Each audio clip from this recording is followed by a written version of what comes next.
I think the payback in my case is somehow helping kids. You know, I was an education major in college. And you're a teacher. I didn't realize that.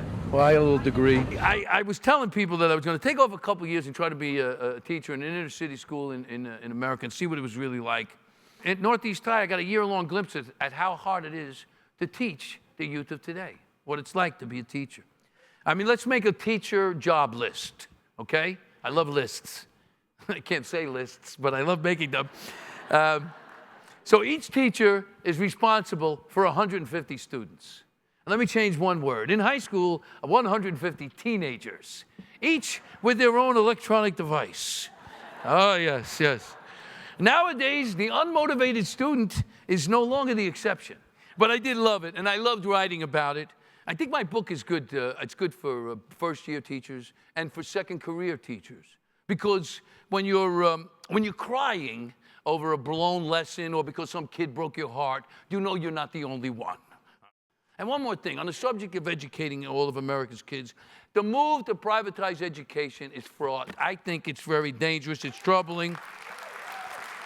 In Philadelphia, as in many districts, many cities, the district is closing a large number of public schools and converting to charter schools.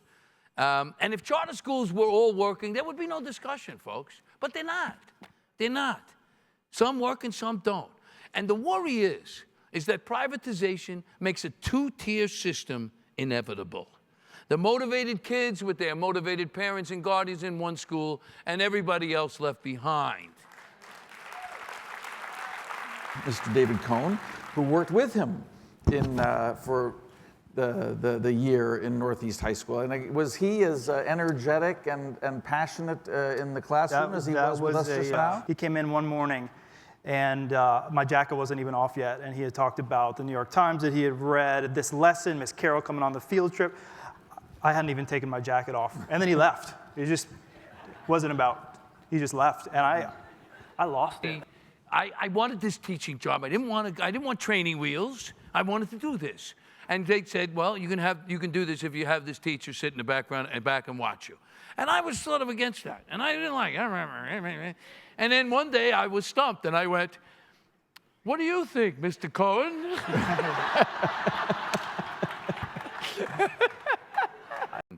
David was, for me, what I think should be a model for all first-year teachers. You know, you get thrown in there.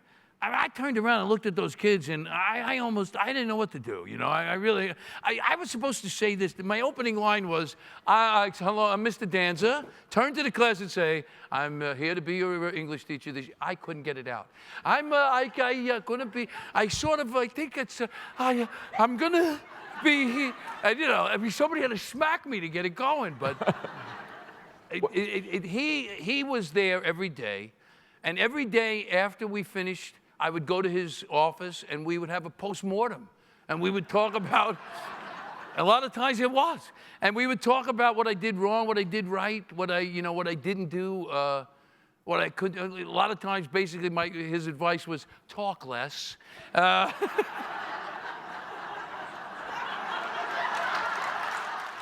So I'm killing myself. I got a great lesson plan. I'm gonna knock them dead today. This is it. This is my. And so it's not going well. And there's a kid in the front. His name's Eric Choi. And Eric's an Asian kid. He's really flexible. He could sit in his desk and put his head on the floor. It was the craziest thing. I glanced over, and he was making origami. And it was, wait a minute, it was the most intricate origami you've ever seen. It had moving parts. So I went over and I was crushed. You know, I just was crushed. It was like somebody stabbed me. I was like, how, you know, I went and I took it from him, you know, and I actually even went, and I took it, and I went afterwards, I went to the class, I was destroyed. And I went to meet him in his office, and, you know, and we would talk about the day, and it went well. It was just like any other meeting that we had. And then he says to me, you okay? I said, yeah, I'm okay. And the great thing about being a teacher, as you know, is that you have a bad day. You got that next day. You go in there again. You do some push-ups and go in. You know, I'll get them today, you know. So I was like that. All right, tomorrow's another day. And I went to get up. I just went like this. And I got to about here, and he said, "Did you cry yet?"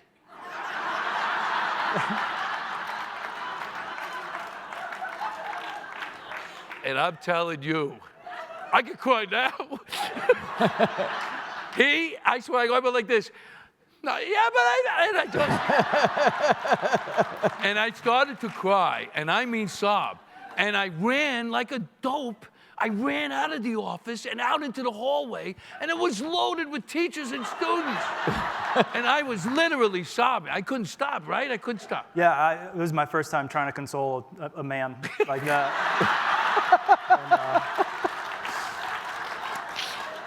And you know what bothered me most of all? And I know this happened. I saw teachers look at me, crying, just in despair, and I knew they were going, huh, now you know, huh?